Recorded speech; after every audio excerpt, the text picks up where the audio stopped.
Sa gitna ng mga lihim at kasinungalingan, hanggang saan kakayang itulak ng pagmamahal?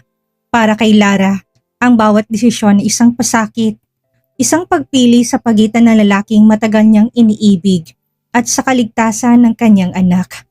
Si Calix naman, handang gawin ang lahat kahit pa magpanggap na walang alam para lang mabawi ang kanyang pamilya. Pero anong mangyayari kapag ang mismong taong pinagkakatiwalaan ay may maitim na balak? Ako si Miss Maria at samahan niyo ko sa isa na namang mapait at madamdaming yugto ng ating kwento. Ito ang part 39 ng ating serye. Handa na ba kayong malaman ang katotohanan? Tara, simulan na natin. Lara, kung yan ang kinatatakot mo, huwag kang mag-alala. Aayusin ko Mega Wide sa lalong madaling panahon. Mangako kang hihintayin mo ko. Tumitik siya kay Calix, ngunit sa likod ng kanyang mga mata ay nagtatagisan ng sakit at takot. Kailangan niyang tapusin ito. Kahit pangkapalit ay wasakin ng lalaki matagal nang nakaukit sa puso niya. Pilit niya itong hinihila upang tumayo. Gusto mong marinig ang totoo, Calix? Oo, isa akong spy. Bumalik ako sa Megawide para tulungan ang Aquino Group. Ang kumpanyang pinamumunuan ng lalaking minamahal ko noon at ngayon, si Santiago. Nanginig ang mga kamay niya pero hindi siya umurong. Lara, you're lying. Anitong nanatiling nakaluhod sa harapan niya. Huwag mong isipin na may saysay ang pakiusap ni Lolo Matias. Ang totoo, kinuha ko lang ang pera. Wala akong pakialam sa pamilya mo. Ni sa pangarap mong ibangon ang Megawide. 2 birds in 1 stone, Calix. Nagkapera na ako, nakatulong pa ako kay Santi. Ramdam niya mabilis sa tibok ng kanyang dibdib sa mga kasinungalingang tinatahi niya. Inaasahan niyang sasabog si Calix. Sisigaw, mangangalit o itataboy siya. Ngunit nang tumitig ito sa mga mata, hindi galit ang nakita niya kundi sakit mula sa pusong nadurog. Lara, handa akong kalimutan ng lahat. Magsimula ulit tayo. Ikaw, ako at si Katie. Nababaliw ka na ba? Traidor ako. Hindi kita mahal. Umagos ang luha mula sa mga mata ni Calix. Ngunit hindi ito gumalaw para hawakan siya. Nakaluhod lamang ito na parang estatwa. Tapusin na natin ang lahat ng ito. Ipapadala ko na lang ang resignation letter ko. Ayaw na kitang makita pa. Nagkaroon na kami ng problema ni Santi dahil sa'yo. Kaya please lang, huwag mo na ako lalapitan muli. Ani ang nagmamadaling tumalikod at lumayo bago pa makita ni Calix ang pagtulo ng luha niya. Lumabas si Lara sa hardin ng ospital na halos hindi na makitang dinaraanan dahil sa mga luhang walang tigil na pumapatak. Niyakap niya ang kanyang sarili. Pilit nilalabanan ang panginginig ng kanyang katawan. Ate, napalingon siya at doon bumungat si Maya na kanina pa pala naghihintay sa pasilyo. Agad itong lumapit at nang makitang umiiyak siya, mahigpit siyang niyakap nito. Ate, hanggang kailan mo titiisin ito? Bakit hindi mo nalang ipagtapat kay Kuya Calix ang totoo? Humagulhol siya, halos mapaluhod sa bigat ng kanyang damdamin. Kumuyom siya ng kamao at umiling ng mariin. Hindi ko kaya, Maya. Hindi ko kayang ipagsapalaran ang kaligtasan ni Katie. Ayokong may mangyari sa anak ko. Lalong hinigpitan ni Maya ang yakap sa kanya. Tila ramdam nitong bigat ng mga pasanin na mag-isa niyang dinadala. Napapikit siya, nalulumang nakasandal sa balikat ng kapatid. Sa kabila ng yakap at mga salitang yun, ang banta ni Tamara ay parang tanikala sa kanyang puso at ang bawat pintig nito ay paalala na sa maling hakbang lang niya, buhay ni Katie ang nakataya. Sa pribadong lounge bar, magkaharap sina Calix at Luther.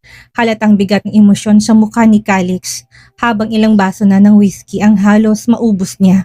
Tahimik lang si Luther sa una, pinapanood ang kaibigan na wari naglalaban ng galit at sakit sa dibdib. Hindi ako sanay na nakikita kang ganyan, Calix. Napangiti siya pero mapait. Itinaas niya ang baso bago muling lagukin ng alak. Luther, alam mo bang pakiramdam na may gusto kang mapasayo pero inaagaw sa'yo ng kapalaran? Anak ko siya pero inaalisan ako ng karapatan ni Lara. Alam mo ba kung gaano kasakit yon? Napabuntong hininga si Luther saka tumagilid ng upot nilapag ang baso. Kahit paanong mangyari ay may karapatan ka sa bata. Napakuyom siya ng kamao, halos mabasag ang baso sa lakas ng kapit niya. Ipaglalaban ko siya, Luther. Sa korte o kahit nasaan, gusto ko maging parte. Ako ng buhay ng anak ko. Kung ganyan ang pasya mo, suportado kita. Pero Calix, maging handa ka rin. Hindi lang laban sa korte ang kakaharapin mo. Mas mainam kung makikipagkasundo ka kay Lara. Sadly, tinatapos na ni Lara ang ugnayan namin. She resigned at umamin siya, nakakampi siya ni Santiago. Tamang hinala mo tungkol sa kanya, pero hindi ko na pinansin yun. Nagmakaawa ako pero ayaw niya na talaga. So paano? Titigilan mo na si Lara? Luther, I want her happiness at kung hindi akong parte ng kaligayahan niya, hindi ko na siguro dapat ipilit ang sarili ko. Sabihin mo nga, kalabisan bang hilingin ko na hayaan akong pumasok sa buhay ni Katie? Magtanong tayo sa pinakamagaling na abogado para matulungan ka. For sure may batas para sa ganyan. Tahimik ang hallway, tanging tunog lang ng mga aircon at yabag ng mga nurse ang maririnig. Nakaupo si Lara sa tabi ng kama ni Katie. Nakapikit, pilit na pinapakalma ang puso matapos ang buong araw na puno ng tensyon. Bigla na lang niyang narinig ang malakas na yabag at boses ng isang lalaki. Lara! Lara! Tawag ni Calix na halatang lasing. Napabalikwas siya ng tayo at agad na nakita si Calix sa pinto. Pulang-pulang mga mata, amoy alak, ngunit diretso pa rin ang tindig. Ngingiti-ngiti pero baka siyang bigat sa puso. Calix, ano na naman to? 2:00 na ng madaling araw. Baka magising si Katie. Halos madapa si Calix sa paglapit at bago pa siya makapagsalita ay hawak na nitong kamay niya. Mahigpit. Parang takot na takot itong bitawan siya. Sabihin mo sa akin, Lara, bakit mo ko tinataboy? Anak ko si Katie at ikaw, hindi mo na ba ako mahal? Napakagatlabi si Lara, pilit na binabawi ang kamay pero lalo lamang humihigpit ang kapit ni Calix. Calix, lasing ka, umalis ka na. Tapos na tayo, kaya tigilan mo na ako. Hindi ako aalis. Sagutin mo ko, Lara. Mahal mo pa ba ako? Kasi mahal na mahal kita. Ako na lang ang mahalin mo. Huwag na si Santiago. Hindi siya nakakibo. Lara, I love you. Ipagsisigawan ko para maniwala ka. Mahal ko si Lara, Bella Manguera. Ang asawa ko. Anitong sumisigaw. Napalapit siya at pilit tinatakpan ng bibig nito. Kumatok at dumungaw sa pinto ang isang nurse na nag-aalala. Ma'am, okay lang po ba kayo? Sir, kailangan niyo pong kumalma. Nakakagising kayo sa mga pasyente. Napakapit siya sa braso ni Calix. Okay lang ako. Sige, ako nang bahala sa kanya. Pasensya na po. Calix, tama na. Kung mahal mo si Katie, umalis ka na. Baka magising siya. Nakakablaho ka na din. Hindi ko kayang mawala kayo. Hindi ko kayang mawala ka ulit, Lara. Please, tayo na lang ulit. At bago pa ito tuluyang mabuwal, sinalo niya ito at inupo sa sofa. Pinagmasdan niyang lalaking patuloy niyang tinataboy kahit na alam niyang mahal pa rin niya ito. Hanggang kailan niya kaya itong tikisin. Nanatiling nakatunghay si Lara kay Calix. Mabilis siyang nanghingi ng malinis na bimpong basa mula sa nurse's station. Pagbalik niya, nadatnan niya si Calix na nakahiga pa din sa maliit na sofa ng kwarto ni Katie. Lumapit siya, marahang pinunasan ng pawisang noon nito ng malamig na bimpo.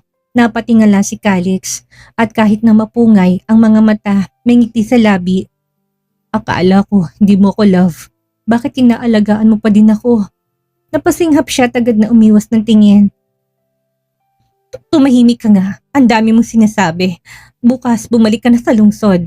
Madami kang dapat gawin. Patuloy niyang pinupunasan ng muka at leeg ni Calix. Salamat, kahit na tinataboy mo ko, inaalagaan mo pa rin ako. Hindi ka pwedeng magstay dito sa ospital. Kailangan mo magpahinga. Ihahanap kita ng matutuluyan pansamantala para makatulog ka ng maayos. Saan? Sa bahay mo? Anitong nakapikit na. Mabilis siyang umiling. Hindi, sa kondo. May hinuhulugan ako unit. Walang nakatira doon. Doon ka na muna matutulog ngayong gabi. Saglit na natahimik si Calix bago muling ngumiti. Malungkot pero may bahid ng pasasalamat. Kahit saan, basta't kasama kita. Hinila niya to patayo. Mabigat at amoy alak ang lalaki. Tahimik ang buong gusali nang makarating sila. Halos buhati niya na si Calix. Pagkabukas ng pinto, inalalayan niya ito na papasok sa loob ng kondo na malinis at halos walang gamit. Humiga ka na't matulog. Sa susunod, huwag kang iinom kung hindi mo kaya. Ani ang sinimulang alisin ang ilang botones ng polo nito. Hindi ba, pwedeng dito ka na muna para bantayan ako. Pinandilatan niya ito habang naglabas ng tuwalya at tubig. Pinunasan niya ulit ang mukha nito. Ngunit sa bawat haplos niya ng bimpo ay bigla na lang aabutin ni Calix ang kamay niya. Hahawakan ng mahigpit at ilalapit sa dibdib. Ramdam mo ba itong puso ko, Lara? Sumasakit. Hindi ko kayang mabuhay nang wala ka. Tigil-tigilan mo yan, Calix. Lasing ka lang. Matulog ka na. Aniyang binawi ang kamay. Ngunit sa halip na sumunod, biglang tumayo si Calix. Halos matumba pero naalalayan niya't niyakap siya ng mahigpit. Miss na kita. Sobra. Bulong ni Calix na puno ng pangungulila. Napakagatlabi siya. Pilit siyang kumakawala pero sa bawat galaw niya ay mas lalong humihigpit ang yakap ni Calix. Saglit pa, kinalikan nitong buhok niya, pababa sa pisngi. Calix, tama na. Tigilan mo ko. Aniya, ngunit napakapit na din sa braso nito. Alam mo ba, ibang sinasabi ng katawan mo sa sinasabi ng bibig mo. Bakit hindi mo na lang aminin na ako pa din ang nasa puso mo, ha? Anitong nakapikit. Hindi siya nakasagot. Naramdaman niya unti-unting bumibigat ang katawan ni Calix hanggang sa tuluyan na itong bumagsak sa kama. Ngunit nakayakap pa rin ito, tila ayaw siyang pakawalan kahit sa pagtulog. Dahan-dahan siyang kumalas. Inayos ang pagkakahiga nito, tinakpan ng kumot. Saglit siyang natigilan sa gilid ng kama. Pinagmamasdan ng mapayapang mukha ng lalaking minamahal. Tahimik ang paligid. Nasa sahig si Lara. Nakasandal sa gilid ng kama habang binabantayan si Calix. Mahimbing itong natutulog. Tinitigan niya mukha nito. Napabuntong hininga siya at marahang nagsalita. Kung alam mo lang, Calix, gusto ko rin. Gusto ko ting mabuo ang pamilya natin, pero hindi pwede. Hindi ko kayang ipagsapalaran ng anak natin. Napapikit siya, pinipigil ang luha, pero tuloy-tuloy na bumagsak ang mga to. Sinusubukan kong lumayo kasi nasa peligro si Katie. Tinatakot ako ni Tamara. Sabi niya, kapag nilabag kong kasunduan namin, kapag hindi ko siya sinunod, mapapahamak si Katie. Paano ko lalaban kung buhay ng anak natin ang kapalit? Humigpit ang hawak niya sa kumot na nakatakip kay Calix. Pinapapirma niya ako ng papeles. Binebenta ko ang kalahati ng Megawide. Hindi ko alam kung kanino mapupunta. Bastang alam ko kapag hindi ako pumirma, si Katie ang masasaktan. I'm sorry, kailangan kong pumilit ang buhay ng anak natin ang pinakamahalaga sa lahat. Saglit siyang natahimik, humikbi. Kaya patawarin mo ko kung paulit-ulit kitang tinataboy. Hindi dahil hindi na kita mahal. Wala akong ibang minahal kundi ikaw. Pero si Katie, unat ano pa man ang mangyari, pinahid niya ang luha. Saka bahagyang ngumiti ng mapait. Sana, Calix, sana balang araw maintindihan mo. Hangad kong kaligayahan mo, mahal na mahal kita. Ani ang hinaplo sa mukha nito. Inakala ni Lara na mahimbing pa rin ang tulog ni Calix. Ngunit sa ilalim ng kumot ay unti-unting kumuyom ang kamao niya. Tahimik siyang nakikinig. Bawat salita ni Lara ay parang sibat na tumatarak sa puso niya. Hindi siya nag-react, hindi siya nagmulat ng mata. Malinaw ng lahat. Ang lihim na pilit tinatago ni Lara at ang panganib na nakaamba sa buhay ni Katie. Mariin siyang nakapikit habang pinapakinggan ang bawat salita ni Lara. Ang dibdib niya ay mabigat. Parang sasabog sa halo-halong emosyon. Galit kay Tamara, takot para kay Katie, at kirot sa mga pasakit ni Lara. Sa isip niya, malinaw ang nais gawin. Kung ayaw mong sabihin sa akin ang lahat, Lara, ako mismong kikilos. Hindi ako hihinto hanggat hindi ko napapangalagaan si Katie at ikaw. Nagkunwari siyang walang narinig. Mahigpit ang kamao niya sa ilalim ng kumot, ngunit walang bakas ng galit sa mukha, para pa ring tulog. Ngunit na maramdaman niyang lumapit si Lara, hindi niya napigilan ng sarili. Marahan siyang gumalaw at sa isang iglap, inangat niyang mukha at siniil ng halik ito sa labi. Calix, nagkunwaring malabo pa rin ang ulirat. Bumigkas si Calix ng pautal, parang lasing na lasing pa din. Huwag kang umalis, Lara. Lumalim ang halik, naging marahas ngunit puno ng pananabik. Sa una, pumipigla si Lara, nanginginig ang mga kamay habang nakahawak sa dibdib niya. Pero sa bawat segundo ng pagkakadikit ng kanilang labi, unti-unting bumibigay ang depensa nito hanggang sa marahan tong napapikit at tuluyang nagpaubaya. Ang mga kamay nito ay napayakap sa leeg niya. Pinahintulutan ang lalim ng halik. Nagkukunwari pa din siyang lasing. Sa isip niya, hindi siya bibitawang muli si Lara. Kahit na anong kapalit, kahit na sinong humadlang, naglalagablab ang init ng silid. Kahit na malamig ang aircon, ang mga halik ni Calix ay mariin at puno ng pananabik. Naglapat ang kanilang mga labi, minsan marahan, minsan marahas at tila kapauhaw. Si Lara ay unti-unting natutupok, hahayaan niyang maganap ang hindi dapat for the last time. Lasingang lalaki tsak na walang maalala kahit na ano bukas. Ngunit pinipilit pa din niya napigilan ang nabubuhay na pagnanasa sa katawan. Calix, tama na. Ngunit sa halip na huminto, marahan siyang hinaplos ni Calix sa likod, saka siniil ulit ng halik na mas malalim, mas mapusok. Pinasok nitong dila sa loob ng kanyang bibig at nag-espadahan ng kanilang mga dila. Shh! I love you. I love you. I love you, Lara. Anas ni Calix. Napaluha siya habang nagpapaubaya. Pinipilit itanggin ang bawat higpit ng yakap ay matagal niya nang hinahangad. Dahan-dahan na bumigay ang kanyang katawan. Ang kanyang mga kamay ay tuluyan ng napayakap sa lalaki. Habang ang init ng kanilang damdamin ay umapoy hanggang sa hindi na nila kayang pigilan. Muli nilang naabot ang kasukdulan. Nakatulog na siya sa pagod.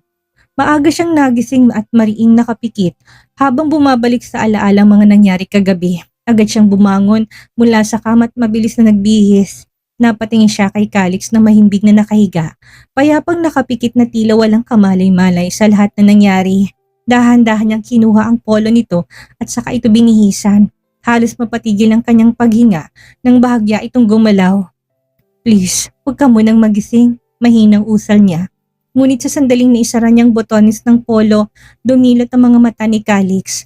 Nakatingin ito sa kanya. Nag-inat at ngumisin ng kaunti, gaya ng isang taong galing sa mahimbing na tulog. Pasensya na, Lara. Mukhang napakalasing ako kagabi. Sana hindi ako nakadagdag sa problema mo. Hindi naman. Nakatulog ka naman kaagad. Tahimik na tumango si Calix, saka umupo sa gilid ng kama. Matagal itong tumitig sa kanya at sa halip na mangulit o magtanong, gaya ng nakasanayan, iba ang lumabas sa bibig nito. Lara, huwag kang mag-alala. Hindi na kita guguluhin. Pero may isang bagay lang akong hinihiling. Ano yon? Kabadong tanong niya. Bigyan mo lang ako ng karapatan na makita si Katie. Kahit visitation rights lang. Hindi ako hihingi ng sobra. Gusto ko lang maging parte ng buhay ng anak ko. Kahit na papano. Napayuko si Lara, mariing pinipigilan ang luha. Nais niyang pagbigyan ng hiling nito. Pagbibigyan kita sa hiling mo, daanin natin sa legal. Ngumiti si Calix. Isang ngiting may halong sakit at lihim na plano. Dahil sa likod ng pagpapanggap nito na walang maalala, malinaw sa kanyang pusong totoo. Alam nitong lahat na nangyari kagabi at hindi nito hayaang muling lumayong mag-ina. Bago bumalik si Calix sa lungsod, dinalaw muna nito si Katie. May dala itong mga gamit sa pagguhit. Agad siyang initian ni Katie kahit na mahina pa ang katawan. Uncle Calix! Agad na lumapit si Calix. Nilapag ang regalo at marahang hinaplos ang buhok ng bata. Tumabi ito sa kama. Kumustang prinsesa ko? May dala akong crayons at sketchpad para sa'yo. Para hindi ka mainip habang nagpapagaling. Lumuwag ang ngiti ni Katie at kahit na masakit ang katawan, ay pinilit niyang bumangon para tingnan ang mga pangkulay at papel. Agad inilalaya ni Calix ang bata. Wow! Salamat po, Uncle Calix. Ang bait mo po sa akin. Tumigil sandali si Calix at nangilid ang luha sa mata. Tumingin ito sa kanya at saka ibinaba ang tingin muli sa anak. Basta tandaan mo, Katie, nandito lang ako palagi para sa'yo. Habang abala si Katie sa bagong mga pangkulay, marahang hinila siya ni Calix sa tabi at nagsalita ng pabulong. Lara, huwag mo muna nating ipaalam sa kanya ang totoo. Hayaan mo na siyang gumaling. Ayokong dagdagan pang iniisip ng bata. Tumango siya bilang tugon, ngunit hindi doon natapos si Calix. Pero may isa pa akong gustong ayusin, ang birth certificate niya. Ayoko lumaki si Katie na parang walang ama. Gusto kong ilagay ang apelidong Toledo sa pangalan niya. Parang tinusok ang puso niya, agad siyang napailing. Huwag, Calix. Huwag mo nalang idamay si Katie sa gulong dala ng apelido mo. Mas ligtas siya sa apelidong gamit niya ngayon. Hindi mo alam kung gaano kabigat ang pwedeng idulot niyan. Sandaling natahimik si Calix, mahigpit ang pagkakakuyom ng kamao tila ramdamang bigat ng pagtutol niya. Tumingin ito ulit sa anak na masayang binibilang ang coloring pens at unti-unting lumambot ang mga mata nito. Kung yun ang gusto mo, hindi kita pipilitin. Pero pag-isipan mo din, napapikit siya, naalala niyang nakatali siya sa banta ni Tamara. Paglabas ni Calix mula sa ospital upang bumalik sa lungsod, nadatnan niya si Luther na nakasandal sa kotse. May hawak itong cellphone at kape. Tila kanina pa naghihintay. Nang makita siya, agad na seryosong anyo ng kaibigan. Kumusta? Nakita mo na si Katie? Nagpakilala ka na? Tumango si Calix at saglit na napangiti pero kagad ding gumuhit ang pag-alala sa mukha niya. Nagkita kami pero hindi ko muna sinabing akong daddy niya. Kapag tuluyan na siyang magaling, saka ko sasabihin sa kanyang ako ang ama niya. Luther, may nalaman ako. Kaya ako tinataboy ni Lara. Ay dahil sa pambablackmail ng Tamara. Nananakot ito na sasaktan si Katie. Si Tamara ang kumausap kay Lara pero pakaramdam ko hindi siyang tunay na utak. Kumunot ang noo ni Luther, seryosong nakikinig. Alam kong masamang ugali ng babaeng yun pero hindi ko akalain ganun siya katindi. Daig pang kontrabida sa pelikula. May hinala ka kung sinong boss niya. Sandaling nanahimik si Calix. Pinasadahan ng tingin ng paligid na para bang may mga tanong namasid. Lumapit siya kay Luther at binaba ang boses. Hindi basta-basta ang lakas ni Tamara. Hindi siya kikilos nang walang makapangyarihan na sumusuporta sa kanya at ang mga galawan niya masyadong pulido at planado. Sa palagay ko, may mas malaking taong humihila ng mga tali. So anong plano mo? Huminga siya ng malalim, ang mga mata ay puno ng determinasyon. Kailangan ko ng ebidensya, hindi pwedeng puro hinala lang. At para makuha ko yun, kailangan pumasok tayo sa teritoryo nila. Malalaman natin kung sino talaga ang pinaglilingkuran ni Tamara. Bahagyang umiling si Luther. Alam mong delikado yan. Kung tama ka at may boss nga siya, baka mas malakas pa kaysa sa inaakala mo. Baka hindi lang negosyong nakataya dito. Baka pati buhay mo malagay sa panganib. Alam ko, pero kung hindi natin gagawin, si Lara at si Katie ang patuloy na mabubuhay sa takot. Hindi ako papayag, hindi ko hayaang malagay sa panganib ang pamilya ko. Sandaling nagkatitigan ang dalawa, mataas ang tensyon. Ramdam ang bigat ng mga plano, sa huli tumango si Luther. Sabay ngiti ng mapait. Alright, kahit na busy ako, uunahin kong pagtulong sa'yo. Actually, mas na-excite akong lutasin ang problema mo kaysa sa problema ko sa kumpanya ko. Alam mo naman, dream job ko ang maging pulis kaso hindi pwede dahil walang magmamana ng negosyo ng pamilya. Thanks bro, babawi din ako sa'yo sa ibang pagkakataon. Pagbukas ng glass door ng opisina ni Calix, agad siyang sinalubong ni Tamara na nakangiti ngunit may mapanuksong titig. May hawak itong folder. Good morning Calix, I think you need to see this. Nilapag nito sa mesa ang folder. Nang buksan niya, bumungad ang resignation letter ni Lara. Humigpit ang hawak ni Calix sa papel. Alam niyang nakamasid si Tamara, naghihintay ng reaksyon. Fine, kung yan ang gusto niya, tinatanggap ko ang resignation niya. She doesn't deserve another chance. Bahagyang kumislap ang mga mata ni Tamara, halatang nasiyahan sa kanyang tugon. Umikot to sa mesa na kunwaring concern. You're doing the right thing, Calix. Hindi siya nababagay sa'yo. Hindi siya sumagot. Bagkus, nilabas niya mula sa drawer ang packing annulment papers na pinagawa niya para sa palabas. Maingat niya itong binuklat at walang alinlangan na kinuha ang ballpen. Wait, annulment papers na ba yan? Bakas ang excitement sa tinig ng babae. Tumango lamang siya sa harap ni Tamara na halatang pinagmamasa ng bawat kilos niya. Matatag niyang pinirmahan ng mga to. There. Tapos na kami ni Lara. She's out of my life for good. Isang palabas ang kanyang ginawa para makuha ang tiwala ni Tamara at makilala ang tunay na kalaban. Nakakadurog ng puso, hindi ba? Ang pagmamahal na puno ng sakripisyo at mga lihim na pilit tinatago. Sa kabila ng lahat ng sakit, makikita natin kung gaano kalalim ang pagmamahal ni Lara. Handa siyang talikuran ng sariling kaligayahan, maprotektahan lamang ang kanyang anak. At si Calix naman na handang maging taktika para lang mabawi ang kanyang pamilya. Mga kasummer, ang aral na mapupulot natin sa yugtong ito ay simple lang. Ang pagmamahal ay hindi laging madali. Minsan kailangan nating dumaan sa matitinik na landas. magsinungaling at masaktan ng paulit-ulit para lang mapangalagaan ang mga taong mahalaga sa atin. Ngunit tandaan natin, ang katotohanan ay may sariling paraan para lumabas. Gaano man ito katagal ibaon sa dilim. Ano sa tingin ninyo? Tama bang ginawang pagsasakripisyo ni Lara o dapat na ba niyang pagkatiwalaan si Calix para labanan ng lahat ng magkasama? I-comment niyo ang inyong mga opinyon sa ibaba dahil gusto naming mabasa ang inyong mga saloobin. Huwag kalimutang i-like ang video na to, mag-subscribe at i-click ang notification bell para hindi niyo ma-miss ang susunod na yugto. Maraming salamat sa patuloy na pagsubaybay. Hanggang sa muli, ito si Miss Maria. Nagpapaalalang ang tunay na pag-ibig ay handang maghintay at lumaban. Maraming salamat po.